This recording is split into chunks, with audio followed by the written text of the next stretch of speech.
Imaginez-vous être dans une salle avec 10 entrepreneurs, tous armés de visions audacieuses et de rêves grandioses. En un claquement de doigts, 7 d'entre eux disparaissent, tous emportés par les tourbillons impitoyables de l'échec. C'est une réalité sombre et indéniable, une épée de Damoclès suspendue au-dessus de chaque nouvelle entreprise. Selon une étude réalisée par la Harvard Business School, 75% des entreprises financées par du capital risque échouent. Après 10 ans d'activité, et parmi le peu de survivants, seulement 6% d'entre eux réussiront à dépasser le million de chiffre d'affaires annuel. Et si ces chiffres ne suffisent pas à vous donner le vertige, il faut également tenir compte des échecs silencieux. Ces entrepreneurs qui survivent sur le papier, mais qui luttent chaque jour pour rester à flot, sacrifiant leur vie de famille, engloutis par les dettes, la pression et l'épuisement. Alors oui, mesdames et messieurs, l'échec dans l'entrepreneuriat, que ce soit pour lancer ou alors pour scaler son activité, est douloureux. Si vous ne l'avez pas expérimenté, imaginez-vous être en train de grimper une montagne, luttant contre le vent et la pluie, poussant vos muscles à leur limite, malgré la fatigue qui vous ronge, l'espoir d'atteindre le sommet, un succès spectaculaire. Et soudain, le sol se dérobe sous vos pieds, et vous voilà en chute libre, impuissant et terrifié. C'est là que se trouve le goût amer de l'échec dans l'entrepreneuriat. Cette chute provoque une douleur à plusieurs facettes. Il y a d'abord l'humiliation, une brûlure intense qui s'étend à l'intérieur de vous, comme une réverbération constante de ce que vous auriez pu être. Ensuite vient la peur, une ombre noire qui s'insinue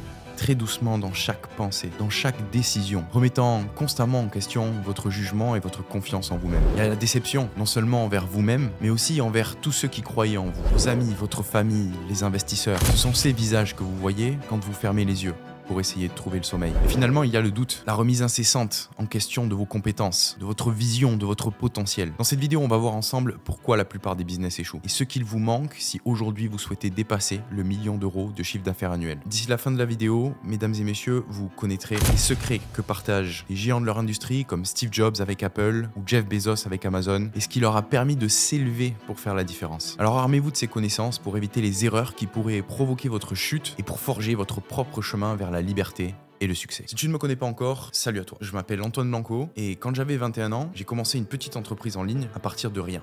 Et en seulement 3 mois, j'ai réussi à dépasser la barre des 10 000 euros par mois. Au fur et à mesure, mon entreprise a grandi. Maintenant, j'habite à Dubaï, une ville super cool, où j'ai pu rencontrer plein d'entrepreneurs à succès qui m'aident à apprendre et à être meilleur chaque jour. Alors, grâce à mon entreprise, j'ai certes gagné ma liberté, je peux aider ma famille, préparer mon avenir et vivre des aventures trop cool. Mais ce qui me motive vraiment aujourd'hui, c'est d'aider des gens à vivre la même transformation. Des gens comme toi qui rêvent de lancer ou scaler leur business en ligne. Mais rassure-toi, si tu gagnes moins de 5 000 euros par mois aujourd'hui, j'ai absolument rien à te vendre. J'aime partager gratuitement mes meilleurs conseils pour aider d'autres personnes comme toi à se lancer dans un premier temps, à réussir, à dépasser la barre des 5 000 euros par mois de manière gratuite, parce que je sais pertinemment l'impact que ça a eu sur ma vie. L'humanité a longtemps été fascinée par les jeux. Nous jouons pour plusieurs raisons, le plaisir, la compétition. Mais est-ce qu'on a vraiment pris le temps de réfléchir à la nature des jeux auxquels nous jouons? En tant qu'entrepreneur, on est constamment en train de jouer, qu'on en ait conscience ou pas. Et ensemble, on va s'intéresser à la distinction entre deux types de jeux, les jeux finis et les jeux infinis. Comprendre cette différence simple mais pourtant fondamentale m'a permis de complètement changer la vision que j'avais de l'entrepreneuriat et par extension, la réussite de mon business. Imaginez-vous transporter dans le temps. L'année 1968 avait à peine commencé. Les rues de Saigon, la capitale du Sud-Vietnam, étaient remplies de l'excitation du Nouvel An vietnamien. Les marchés étaient bondés de personnes achetant des fleurs, des fruits et d'autres offrandes pour célébrer la tradition. Dans ces rues festives, les soldats américains, protecteurs dévoués de l'indépendance du Sud-Vietnam, se mêlaient à la population locale, partageant l'ambiance joyeuse. Nombre de leurs commandants, accordant un répit, étaient absents de leur poste, souvent dans des villes ou des villages avoisinants. Pourtant, cette nuit d'apparente tranquillité allait être bouleversée par l'un des événements les plus marquants de l'histoire de la guerre du Vietnam. En effet, pendant ce temps, cachés dans les tunnels et les forêts, les combattants du Nord se préparaient. Ils commençaient leur marche silencieuse vers le Sud. Ils se déplaçaient principalement la nuit, faufilant à travers des chemins forestiers, des tunnels et même des cours d'eau. Ils étaient déterminés, disciplinés et prêts à tout pour leur mission. Pendant des semaines, les généraux du Nord avaient concocté un plan audacieux. Ils avaient mobilisé des troupes, stocké des armes et tracé des cartes. Ils savaient que leur attaque serait une surprise totale. Personne ne s'attendait à une offensive pendant la trêve du temps. Dans la nuit sombre du 30 janvier, alors que les gens dormaient ou préparaient les derniers détails de la célébration, l'offensive a commencé. Plus de 80 000 soldats du Nord ont lancé des attaques sur plus de 100 villes et avant-postes à travers le Sud. La surprise fut totale. Les combattants du Nord ont pris d'assaut les rues, les bases militaires et même l'ambassade américaine à Saigon. Les explosions et les tirs ont remplacé les sons festifs des célébrations. La guerre avait éclaté dans le calme du Nouvel An. Alors que les feux de l'offensive du Tet se propageaient à travers le sud du Vietnam, les soldats américains se sont trouvés pris au dépourvu par l'ampleur et l'intensité de l'attaque. Mais malgré la surprise initiale, ils n'ont pas perdu de temps pour organiser leur riposte. Avec un mélange de bravoure et de résolution, les soldats américains, épaulés par leurs alliés du Sud-Vietnam, ont commencé à reprendre leur position. Le rugissement des hélicoptères Huey remplissait le ciel, alors qu'ils déversaient des renforts sur les zones de combat. Les soldats, bien que fatigués et pris par surprise, ont combattu vaillamment pour repousser les forces du Nord du mieux que possible. Avec des combats acharnés se déroulant maison par maison, rue par rue, les soldats américains et sud-vietnamiens ont travaillé ensemble pour repousser les attaques, utilisant toutes leurs compétences et leurs équipements pour renverser la situation. Au fil des jours, la riposte s'est intensifiée et a commencé à porter ses fruits. Les positions perdues ont été lentement mais sûrement reprises, repoussant les forces du Nord. Le soutien aérien massif et l'infrastructure militaire avancée des Américains ont joué un rôle crucial dans ce revirement de situation. L'offensive du Tet, bien qu'initialement dévastatrice, n'a finalement pas réussi à briser la force de la détermination des Sud-Vietnamiens et des Américains. Cette riposte a marqué un tournant décisif dans la guerre du Vietnam. D'abord, du côté du Nord, les pertes étaient écrasantes. Dans l'offensive, ils auraient perdu jusqu'à 50 000 combattants. Du côté du Sud et des Américains, on estime les pertes à environ 4 000 hommes. Mais les combats intenses dans les zones urbaines ont entraîné la mort de nombreux civils. La guerre du Vietnam, qui s'est étendue de 1955 à 1975, a entraîné un coût humain dévastateur. Au total, près de 3 millions de Vietnamiens ont été tués pendant la guerre. Au-delà des pertes humaines, l'offensive du Tet a eu un impact profond sur le moral des deux côtés. Les forces américaines ont pris conscience de la détermination des soldats du Nord à lutter pour leurs objectifs. L'ampleur de l'attaque a jeté un doute et a conduit à un changement dans l'opinion publique, particulièrement aux États-Unis. Ce qui est frappant en regardant la guerre du Vietnam dans son ensemble, mesdames et messieurs, c'est que les États-Unis ont triomphé dans presque toutes les grandes batailles qu'ils ont menées. Alors comment est-ce que c'est possible d'infliger de pertes massives à l'adversaire, de remporter la majorité des batailles et pourtant perdre la guerre? De toute évidence, quelque chose nous échappe dans le concept de victoire et de défaite. Gagner ou perdre, c'est pas toujours aussi simple que ça puisse paraître. C'est au travers de cette interrogation qu'un théologien nommé James Carr a écrit un livre. Dans ce livre, il décrit deux types de jeux: les jeux finis et les jeux infinis. La condition essentielle pour qu'un jeu existe, qu'il soit fini ou infini, est la présence d'au moins deux participants. Alors qu'est-ce qu'un jeu fini? C'est un jeu qui a des règles bien définies, des joueurs clairement identifiés et une fin bien définie qui permet de déterminer qui est le vainqueur. Le seul but d'un jeu fini, mesdames et messieurs, c'est de gagner. Des exemples de jeux finis, on en connaît plein. Le foot, le rugby, les jeux de société comme les échecs, etc., etc. Un jeu infini, lui, c'est différent. Il n'y a pas de fin qui est clairement définie. Les règles peuvent changer au cours du jeu, les joueurs sont connus mais peuvent aussi être inconnus. Dans un jeu infini, l'objectif n'est pas de gagner, l'objectif est simplement continuer à jouer. Et même si on peut pas gagner comme dans un jeu normal, on peut toujours s'amuser, relever des défis, prendre des décisions, devoir gérer nos ressources. La différence, c'est que toutes ces actions et ces stratégies mises en place, elles ont un seul objectif: orienter autour de la continuation du jeu plutôt que vers une victoire finale. Il n'y a que deux moyens d'arrêter de jouer à un jeu infini. Le premier est d'avoir épuisé toutes ses ressources et de ne plus pouvoir continuer. Le deuxième, c'est d'avoir épuisé toute sa volonté et de ne plus pouvoir continuer. Et même si certains joueurs arrêtent et quittent le jeu, d'autres continueront à jouer et de nouveaux joueurs pourront rentrer dans la partie à tout moment pour les remplacer. Seulement voilà, on peut faire face à ce qu'on appelle un système instable. Un problème survient lorsqu'un joueur fini se retrouve en opposition avec un joueur infini. Parce que les stratégies employées par ces deux joueurs sont complètement différentes. Les joueurs de jeu fini jouent pour gagner, les joueurs de jeu infini jouent pour continuer à jouer. Pendant la guerre du Vietnam, l'Amérique visait la victoire. Il jouait au jeu de la guerre comme s'il était fini. Il y aura un gagnant, un perdant, et les règles sont claires. En revanche, pour les Nord-Vietnamiens, l'état d'esprit était complètement différent. Pour eux, c'était une question de survie. Ils étaient prêts à se battre jusqu'à l'épuisement total de leur volonté, l'ultime sacrifice si nécessaire. Vous voyez, mesdames et messieurs, lorsqu'un joueur fini se retrouve dans un jeu infini, sans en avoir conscience, il finit toujours par se retrouver dans une impasse. Petit à petit, il épuise toutes ses ressources et sa volonté jusqu'à disparaître du jeu. Cette notion m'a fait beaucoup réfléchir. Dans notre quotidien, que ce soit dans notre vie perso ou pro, on participe à beaucoup de jeux infinis. Regardez, si on prend l'exemple du fait d'être en bonne santé. Quand on fait du sport et qu'on mange des légumes, on le fait pas pour gagner, on le fait pas pour être numéro 1, on le fait pas pour battre quelqu'un d'autre, on le fait pour se sentir bien, pour être plus fort, pour avoir plus d'énergie, pour faire les choses qu'on aime. En matière de santé, l'objectif, c'est pas de gagner. L'objectif, c'est de rester en bonne santé, pour continuer à jouer au jeu de la vie le plus longtemps possible. Si on prend un autre exemple dans le domaine relationnel, avec nos parents, notre famille ou nos proches, peu importe, on cherche pas à être premier,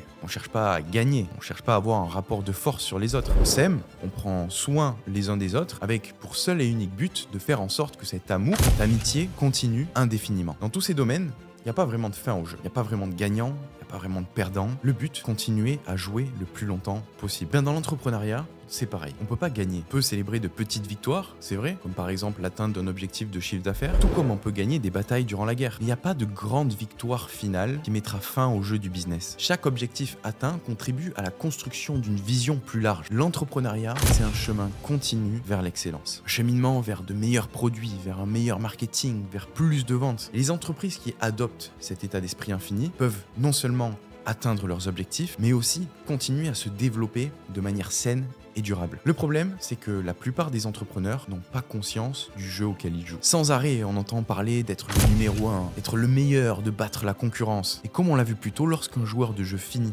se retrouve dans un jeu infini, il se retrouve toujours dans une impasse. Petit à petit, il épuise ses ressources et sa volonté uniquement pour rester dans le jeu. Et une fois que ces ressources-là sont épuisées, il disparaîtra du jeu et sera remplacé par d'autres joueurs. C'est ce qu'on appelle la faillite, mesdames et messieurs. Le jeu, lui, par contre, continuera avec ou sans lui. La grande distinction entre un joueur fini et un joueur infini, c'est que l'un va jouer pour gagner, l'autre va jouer uniquement pour continuer à avoir son siège à la table et rester dans la partie. Pour bien comprendre l'origine de cet état d'esprit fini sur un grand nombre d'entreprises, de personnes qui souhaitent se lancer, qui n'y arrivent pas ou qui font faillite, je vous invite à vous plonger avec moi au XVIIIe siècle. Il était une fois, bien avant l'invention de l'iPhone ou de l'Internet, un homme nommé Adam Smith. Nous sommes en plein milieu d'une époque de grandes découvertes et d'innovation, et Smith, un homme de lettres, a décidé d'écrire un livre intitulé « La richesse des nations ». Et voilà que ce livre devient la pierre angulaire du capitalisme, système économique qui dominera le monde au cours des 200 ans suivants. Le capitalisme, selon Smith, avait une particularité. Le client est roi. Les entreprises, en prenant leurs décisions, devraient toujours penser à ce qui était le meilleur pour leurs clients. Smith était convaincu qu'en faisant cela, les entrepreneurs pourraient contribuer à améliorer la société tout en réalisant leurs ambitions personnelles. Pour lui, une entreprise pouvait prospérer sur le long terme que si elle donnait la priorité à ses clients. Maintenant, faisons un saut dans le temps, au milieu du XXe siècle. Nous rencontrons un autre penseur éminent, Milton Friedman. Sa vision du capitalisme est légèrement différente de celle de Smith. Selon Friedman, l'objectif principal des entreprises n'est pas de satisfaire les clients, mais de maximiser les profits pour les actionnaires, ceux qui possèdent une part dans l'entreprise. Il pensait que les entreprises devaient utiliser toutes leurs ressources pour augmenter leurs profits tant qu'elles respectaient la loi. C'est un changement radical par rapport à la philosophie de Smith qui insistait sur l'importance de la morale et de l'éthique en affaires. Cependant, la vision de Friedman pose un problème majeur. Elle encourage les entreprises à se concentrer sur l'augmentation des profits à court terme, souvent au dépend de la qualité de leurs produits et du bien-être de leurs employés. Mais à long terme, cette stratégie n'est pas durable. Les clients veulent des produits de qualité et les employés un salaire décent pour leur travail. Malheureusement, mesdames et messieurs, l'histoire des entreprises modernes est parsemée d'exemples de sociétés qui ont choisi de mettre l'accent sur le profit à court terme plutôt que sur la satisfaction de leurs clients avec souvent des conséquences désastreuses. Enron est sans doute l'exemple le plus célèbre. On devrait bien leur décerner la Palme d'Or. C'était une entreprise d'énergie située au Texas, l'un des plus grands noms du secteur. Le problème, c'est que l'entreprise a commencé à utiliser des techniques comptables, quelles que soient douteuses, pour augmenter artificiellement les profits et faire gonfler le prix de ses actions. Lorsque le scandale a éclaté, évidemment, l'entreprise a fait faillite et les actionnaires ont perdu des milliards. Blockbuster est un autre exemple d'entreprise qui a échoué lamentablement en négligeant les besoins de ses clients et sa faculté à s'adapter au marché dans lequel il se trouve. Dans les années 90, Blockbuster était le leader incontesté de la location de vidéos. Cependant, avec l'avènement de la technologie de streaming, les clients ont commencé à se diriger vers des plateformes comme Netflix qui offraient une plus grande commodité. Au lieu de s'adapter à ces changements et d'analyser les dynamiques de marché, Blockbuster est resté droit dans ses bottes. Ils ont continué à se concentrer sur un modèle de location en magasin, ce qui a causé leur faillite en 2010. Des exemples comme ça, il y en a des tonnes. Que les entreprises soient grandes ou petites, beaucoup adoptent une vision à court terme, essayant de maximiser leurs profits au dépit de la satisfaction de leurs clients ou de leurs employés. Petite parenthèse, mesdames et messieurs, j'espère que vous appréciez la vidéo jusqu'à présent, qu'elle vous transporte, que vous apprenez des choses. Et si c'est le cas, prenez le temps de la partager avec un ami à vous. Comme vous pouvez le voir, je suis dans un studio, j'ai loué pas mal de matériel.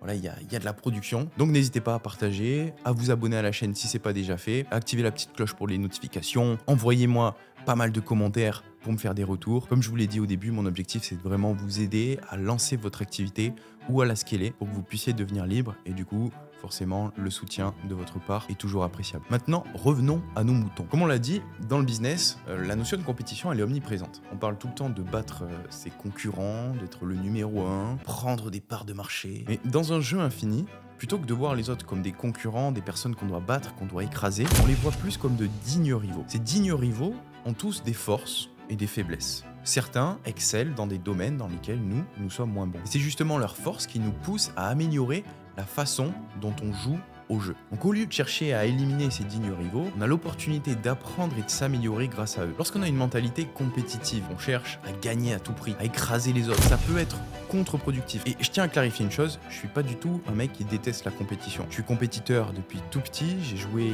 8 ans au rugby au Stade Toulousain, j'ai fait beaucoup de compétitions de crossfit, j'ai réussi des concours pour rentrer pilote de chasse dans l'armée de l'air, donc j'aime la compétition. Seulement la compétition, il faut avoir conscience qu'elle ne s'implémente pas dans tous les contextes. Lorsque Jeff Bezos a fondé Amazon, il n'était pas obsédé par l'idée de battre ses concurrents. Il n'était pas obsédé par l'idée de devenir leader du marché. Il s'est concentré sur une chose, offrir la meilleure expérience possible à ses clients en délivrant les produits qu'il avait le plus rapidement possible à destination. Dans une lettre aux actionnaires, il a même écrit « Nous ne nous concentrons pas sur la question de savoir si nous sommes les premiers sur le marché, nous nous concentrons sur le fait d'être les premiers à offrir la meilleure expérience client. » Et c'est cette mentalité qui a permis à Amazon d'avoir le succès qu'elle a aujourd'hui. Ça a pris du temps et ça a aussi permis à Bezos de devenir l'un des hommes les plus riches du monde. Pour illustrer cet état d'esprit, je vais vous raconter une petite histoire. Celle de deux amis, Steve Jobs et Steve Wozniak, qui ont créé Apple dans le garage de la famille Jobs en 1976. Ils voulaient fabriquer des ordinateurs différents, plus accessibles, plus agréables à utiliser. Leur premier produit, l'Apple I,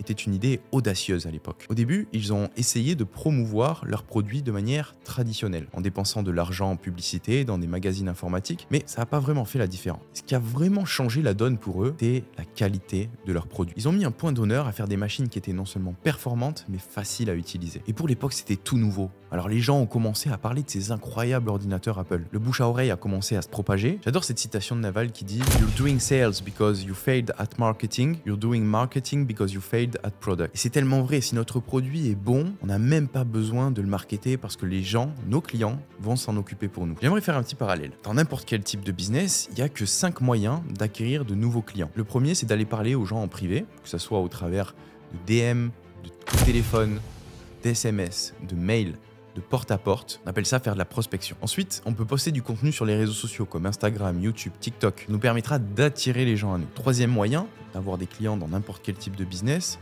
c'est utiliser la publicité en ligne. Facebook, Instagram, TikTok, YouTube, Google. Quatrième moyen, travailler avec des affiliés ou des partenaires. Nous ferons de la pub et gagneront en échange un pourcentage sur les ventes. Et enfin, en dernier, numéro 5, le bouche à oreille. Lorsque nos clients recommandent nos produits ou nos services à leurs amis ou à leur famille. Pour les 4 premières méthodes qui nous permettent d'acquérir de nouveaux clients, on a une croissance qui a un potentiel linéaire. Si on double les efforts, normalement, on double les résultats. Si je dépense 2 fois plus en publicité, je touche 2 fois plus de prospects, j'ai 2 fois plus de clients. Si je fais 2 fois plus d'appels de prospection, je parle avec 2 fois plus de personnes, donc techniquement, j'ai 2 fois plus de clients. Mais le bouche à oreille, c'est totalement différent. Si un de nos clients parle de notre entreprise à 2 personnes, que ces 2 personnes on parle également à 2 personnes. Ça fait 4 personnes connaissent notre entreprise. Maintenant, ces 4 personnes, on parle aussi à 2 personnes. Ça fait que 8 personnes connaissent notre entreprise et nos produits. 8, on parle à 2, ça fait 16. 16, 32. 32, 64. 64, 128, etc., etc. Dans le business, il y a quelques principes qui changeront jamais. L'un d'entre eux, c'est que le coût d'acquisition par client augmente au cours du temps, notamment parce que la publicité devient de plus en plus chère à cause de la concurrence sur les marchés. Si les prix augmentent de manière linéaire, on a besoin d'une force qui s'oppose à cette croissance qui, par nature, ne peut pas être linéaire. Le bouche à oreille, c'est le grand égalisateur dans le monde du business. Les entreprises qui adoptent cet état d'esprit infini, en se concentrant sur les résultats et la satisfaction de leurs clients, peuvent non seulement atteindre leurs objectifs, mais aussi prospérer de manière durable. Alors évidemment, c'est toujours dur au début de faire en sorte que son produit soit bon. Et c'est pour ça qu'il y a si peu d'entreprises qui arrivent à utiliser le bouche à oreille comme effet de levier de croissance. Mais derrière, une fois que c'est fait, c'est beaucoup plus facile de réussir à scaler. Je le vois un peu comme le principe de gratification instantanée appliqué à l'entrepreneuriat. La gratification instantanée, ce serait d'utiliser la pub ou alors des méthodes de prospection hardcore pour pouvoir toucher un maximum de monde et avoir un ROI le plus rapidement possible. Puis la gratification différée, ce serait d'attendre de travailler sur un très bon produit jusqu'à qu'il se commercialise tout seul de par les clients qui en sont satisfaits. Apple a été fondé en 1976 par Steve Jobs, Steve Wozniak. Apple a connu une croissance stable au cours des années 80 et 90 avec le lancement de produits emblématiques comme le Macintosh. Mais ce n'est qu'au début des années 2000 avec le lancement de l'iPod, de l'iPhone en 2007 et de l'iPad en 2010 qu'Apple a connu une croissance exponentielle. La société est devenue la première entreprise américaine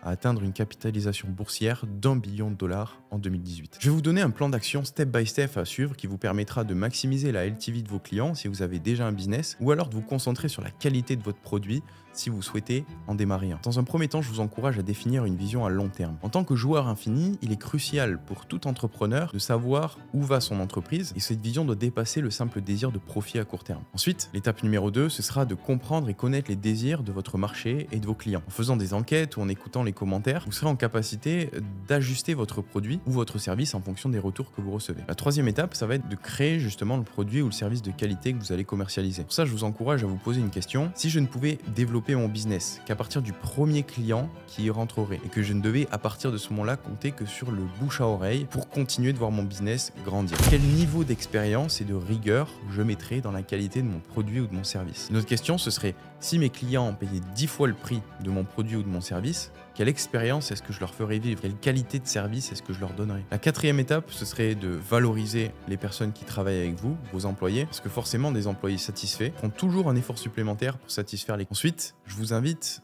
à mettre en place des programmes de parrainage pour justement inciter vos clients à parler de ce que vous faites autour d'eux et à maximiser le bouche à oreille. Je crois fondamentalement que les organisations qui adoptent un état d'esprit infini, axé sur des objectifs à long terme, axé sur l'amélioration de soi et qui sont engagées à avoir un impact positif, ont beaucoup plus de chances de réussir. Cette mentalité d'ailleurs, on la retrouve dans le livre « 7 habitudes de ceux qui réalisent tous ceux qui entreprennent » écrit par Stephen Covey, dans lequel il parle de mentalité gagnant-gagnant. Avoir cette mentalité, ça signifie chercher à créer une entreprise qui sert tout le monde. L'entrepreneur lui-même, les clients, les employés, mais aussi les dignes rivaux. Merci d'avoir regardé cette vidéo jusqu'à la fin. L'objectif à terme avec ce type de contenu, c'est d'offrir une forme d'alternative gratuite au système éducatif traditionnel. On le voit bien, l'école est à la ramasse, ils n'arrivent pas à s'adapter au changement de la société qui va beaucoup trop vite. Et donc l'idée, c'est d'aider une nouvelle génération à tirer profit de cette économie digitale en créant des business en ligne qui leur permettront de devenir des individus libres et accomplis. Si vous souhaitez prendre part à cette vision, encore une fois, je vous le demande, mais je vous invite à partager la vidéo, à vous abonner et à activer la cloche pour les notifications. Vous pouvez aussi la partager dans votre story et me taguer sur